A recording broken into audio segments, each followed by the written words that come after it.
concedetemi un po' di paura. Questo vuole essere un video leggerissimo, ironico, visto che probabilmente non avrò molto tempo oggi per portarvi altri contenuti, vi porto questo. Sono stato ispirato da un'intervista a Mazzarri e automaticamente concedetemi un po' di paura, perché l'ultima volta che Mazzarri fece un'intervista comincia.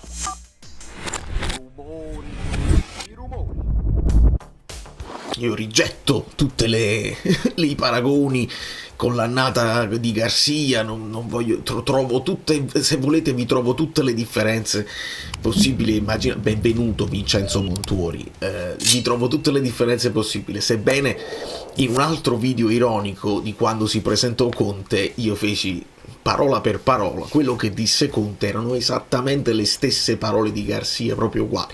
Più di una persona onestamente mi ha detto: ma non hai paura di andare ad allenare il Napoli? Io ho detto: ma paura di che? Ma io non ho paura di niente. Abbiamo trovato la giusta quadra in tutto, nella voglia, nella determinazione, nell'ambizione. Vuol dire che se il presidente è ambizioso mi darà una squadra di qualità. Io penso che l'allenatore bravo è quello che mette i propri calciatori nelle condizioni di esaltare le loro caratteristiche. Un allenatore si deve adeguare alla rosa e trovare il modulo gioco giusto per la sua squadra. Io cercherò di utilizzare sempre l'idea giusta per esaltare le caratteristiche dei calciatori. Il 4-3-3 va come dei guanti a questa rosa del Napoli, però saremo molto duttili, perché io voglio che i miei giocatori hanno anche una cultura tattica molto importante. Saremo duttili da un punto di vista tattico, però la voglia sarà sempre quella di fare un gol in più dell'avversario. E quindi ovviamente ci sarà il talento che può fare la differenza. Il Signore ci ha dato il talento, il lavoro, perché non vai da nessuna parte senza sudore. Però dobbiamo anche sapere che il talento, senza la voglia di lavorare, senza la voglia di sacrificarsi, non è niente. Poi ci voglio lavorare con questi ragazzi, perché adesso io sto parlando comunque su cose viste in televisione. Quindi lasciatemi il tempo di conoscere i miei giocatori, lavorare con loro un bel tempo prima di iniziare il campionato, e quando si parte a bomba. Noi dobbiamo stare un po' tutti calmini, lasciarlo lavorare senza mettergli nessuna ansia, nessuna fretta, senza mettere dei limiti. E poi c'è una bellissima canzone che dice: sarà quel che sarà. È proprio uguale. Ma stiamo parlando di cose completamente diverse. Lasciate un like se vi pare, se vi va, perché questo è per ridere e lo voglio fare per ridere. Poi ci sarà sempre chi vorrà fare la polemica. Io voglio sorridere, perché il calcio deve essere anche un argomento leggero. Cavetto, perché io questa intervista qua all'epoca non la lessi, forse era un momento proprio di rigetto, non lo volevo accettare. L'intervista a Zazzaroni per il Corriere, mentre ieri l'ho beccato l'intervista per la Gazzetta, dove i due content creator sono andati proprio a casa sua a intervistarlo in video, quindi non ho potuto fare a meno di guardarmi tutto il contenuto, un'ora enorme, pesantissima, dove Mazzarri si incensa per un'ora, è una cosa straordinaria. Questa intervista qua, e lui all'epoca disse: ho capito cosa dovevo cambiare, il mio calcio alla Spalletti. Sappiamo tutti com'è andati, poi non c'è bisogno nemmeno che ve la legga tutta. Qualche passaggio. Vedi, quando parla del rapporto con De Laurentiis, Zazzaroni gli ricordava: un giorno confessasti che ogni volta che compariva presidente sul display del cellulare ti veniva l'ansia. E lui dice: questo sinceramente non lo ricordo, però può anche essere che nei momenti di maggiore pressione ogni tanto è necessario fermarsi per riflettere, per aggiornarsi, analizzare i cambiamenti del calcio. Glielo diceva Olivieri, che noi ce lo ricordiamo Olivieri, ma che aveva ragione da vendere. Se non stai attento, ogni 4-5 anni c'è sempre qualcosa di nuovo nel calcio, ed è paradossale, ragazzi, che se deve essere uno Hamsik senza che nessuno si offende. Se deve essere? Uno, il più forte è Hamsik, ma nessuno si offende. No, ma non è che è più forte, che può darsi qualche altro. Più completo. Il più completo. Più che altro per un allenatore come ero io, avevo bisogno io, siccome sono di base anche, oltre a insegnare la tecnica, come ho detto, ho fatto il settore giovanile, ma io sono un tattico, mi conoscono a Coverciano.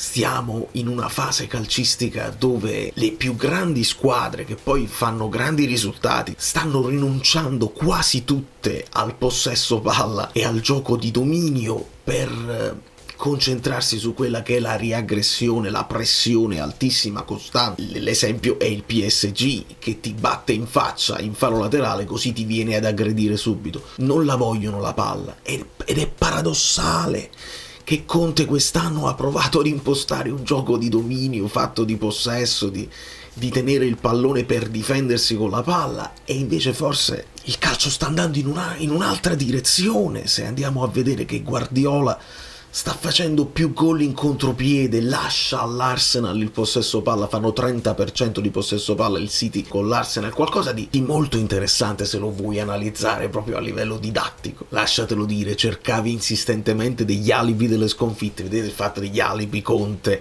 stanno facendo la stessa cosa, Conte è diventato il nuovo Mazzarri nel racconto generale, non si può fare altrimenti quando la comunicazione poi ho pagato l'antipatia di persone che non vedevano l'ora di attaccarmi e farmi fuori. Sono antipatico perché vinco, non è un problema mio. La differenza tra Mazzarri e Conte è che Conte vince. Questa è la grande differenza. Qua lui parla dell'Inter e poi dice: no, guarda, vedi, se pensi al Napoli dove ho fatto la storia e si perdeva poco, la quota degli alibi era praticamente azzerata. Però noi ce lo ricordiamo che una volta tu dicesti poi era il compleanno di Cavani e quindi era difficile mantenere. Dai. In che direzione è andato il calcio? Sono innanzitutto aumentati i tempi morti. Perfetto qui, perché lo sappiamo che ci sono molte interruzioni, che prima di riprendere il gioco si perdono tantissimi secondi. Su questo niente da dire. Quando allenavo ripetevo che ci sarebbero voluti i 5 cambi, perché a certi ritmi i giocatori non ce la fanno a reggere 90 minuti. E i 5 cambi sono arrivati. Qua lui si prende il merito dei 5 cambi, che è una cosa che invece De Laurentiis si prende spesso, dice: io ho chiesto i 5 cambi e sono arrivati. Similitudini. La cosa pazzesca è che in questi 2 anni, 3 anni, è proprio cambiato il calcio di nuovo, perché lui di qua dice: vedi, oggi si cerca insistentemente di uscire con la palla, tanti allenatori tengono stretti i terzini, allargano le mezze ali, accorgimenti interessanti. Walter, abbiamo cambiato di nuovo. Non si parte più dal basso. Tutti che dicono di essere più verticali.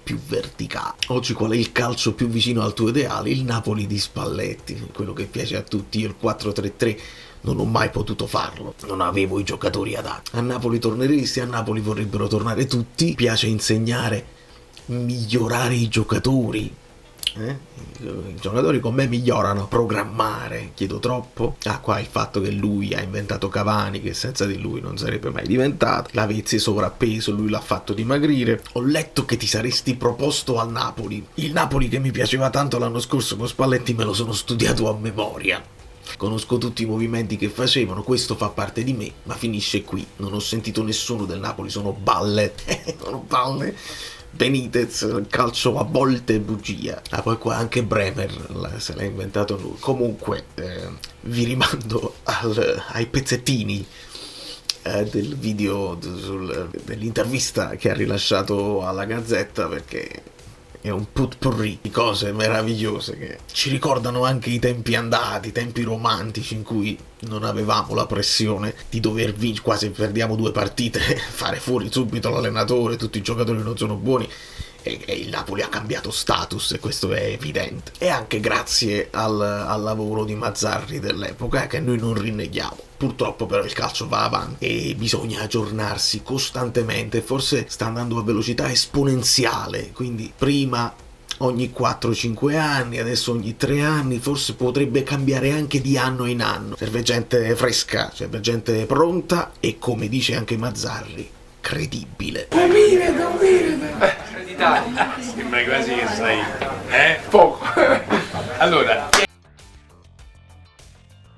l'inglese io in campo, guarda che a Watford ho fatto benissimo, però se io parlo un inglese maccaronico come fanno tanti miei colleghi, io sarei anche capace di parlare tranquillamente, tant'è vero che ho allenato un anno e mi sembra che i risultati bene o male si erano visti, giusto? Se parli in inglese in Inghilterra e fai un bel risultato, vuol dire che loro ti capivano. Cosa dici? Come diciamo, cigarette pause. Sì, the cigarette pause. Now cigarette time. Il cigarette time è corretto. Cigarette pause, forse l'intervistatore intende cigarette break, ma facile da parte mia, vivendo dove vivo.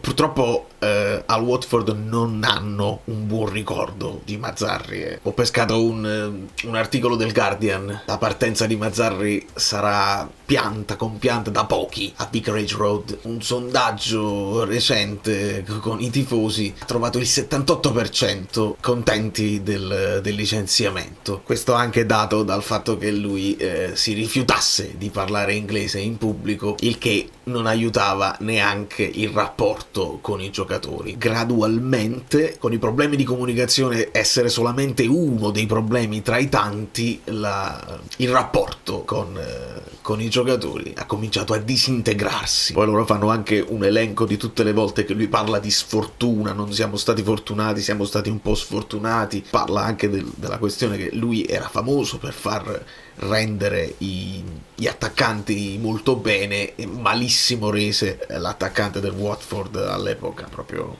vabbè. A volte guardavo 2 partite in contemporanea perché per 14 anni purtroppo mi dovevano, come ho detto nel libro, qualche volta sopportare, perché facevo sempre risultati abbastanza eclatanti. Io mi ricordo che quando facevo gli schemi d'attacco ero talmente maniacale. A un certo punto i ragazzi, che poi a Torino ho fatto una grande annata, ancora c'ho il record, e mi dice: mister, oggi per favore non facciamo più schemi, perché io ho sempre dedicato molto di più alla fase attiva che alla fase difensiva. Ragazzi, da qui in avanti conta la qualità, al di là che l'allenatore è importante fino a 3/4, poi davanti alla porta c'è la freddezza del giocatore, ci sono i bomber nati, c'è la qualità, tutta una serie di parametri. Alla fine l'allenatore che può fare? Bellissimo, no? Lui dice: io sono maniacale con i miei schemi d'attacco, io curavo di più l'attacco che la difesa. E poi dice: dalla 3/4 in avanti serve la qualità dei calciatori, l'allenatore che può fare. Se loro poi sono scarsi, ecco la qualità che di cui l'allenatore ha bisogno, perché poi ti puoi inventare gli schemi che vuoi tu, ma se poi non segnano, non vi ricorda qualcosa un pochino? Tutti hanno fatto il maggior numero di gol con me, chissà perché. Avete visto anche la mia carriera, per 14 anni ho fatto sempre qualcosa in più del normale, per forza mi volevano tutti. Poi qualche volta non è mia andata, come magari le colpe non erano da suddividere per più parti, magari proprio per non avere una grande stampa me le sono prese tutte io. Poi da quando sono diventato l'allenatore, diciamo, uno dei migliori del momento, eccetera, mi sono fatto un po' così. Lavezzi è diventata atleta, l'ho fatto dimagrire, l'ho portato a un rendimento. Guardate i dati, quanti gol ha fatto Cavani, quanti ne aveva fatti a Palermo prima che venisse al Napoli, quanti ne ha fatti in Champions, quanti ne ha fatti in campionato. Io mi fermavo a fine allenamento, io, Cavani, un portiere e a volte un mio collaboratore, e gli dicevo: guarda la palla, perché la porta è già in mente. Questa è psicologia, proprio. Lui faceva degli allenamenti specifici, e da quando lui ha cominciato a far così era diventato un bomber pazzesco, prendeva la porta da tutte le parti. Avevo bisogno io, siccome sono di base anche, oltre a insegnare la tecnica, come ho detto, ho fatto il settore giovanile, ma io sono un tattico, mi conoscono a Coverciano. Alterone ti si vuole bene, e io ci tengo a ricordare, per i più scordarelli, quando fu l'annata terribilis, io non me la prendevo con lui, io me la prendevo con chi l'aveva scelto per sostituire Garcia, perché era proprio la resa dei conti, era proprio la scelta di chi ha detto: vabbè, quest'anno è meglio arrivare più lontani possibili dall'Europa, e da un certo punto di vista ha anche pagato. Però la riflessione che mi fa fare Mazzarri è un'altra. Lui dice giustamente: io sono stato quello che è durato di più come allenatore a Napoli, andando ai 4 anni. Secondo me questo è un obiettivo che dobbiamo porci se vogliamo poi costruire delle basi solide, che non siano solo reazioni a annate ottime che poi diventano disastrose e poi bisogna rimediare e poi non si riesce a mantenere. Io spero che insomma si riprenda il cammino e l'insofferenza generale dell'ambiente si sciolga, ma sarebbe auspicabile, secondo me, cominciare a pensare a lungo termine, non nell'immediato di 1 anno, 2 anni, ma capire dove vogliamo andare e fare un progetto quinquennale. Perché no? Anche per accettare eventuali passi falsi con più calma. Dici: ok, abbiamo fatto un passo falso, ma niente in discussione, continuiamo a lavorare per una crescita costante che poi ci porti a stare a questi livelli in Italia in maniera costante, con la speranza e l'ambizione di crescere anche in Europa. Tutto qui. Da New York, Valerio Fluido è tutto, di notte con la tosse, ma volevo darvi questo contenuto veramente extra. Vi ringrazio per il vostro ascolto, per i like, per l'hype, e ci vediamo in questi giorni. Voi continuate a pregare, tutto bene, Lobotka, tutto bene, Lang non ha giocato.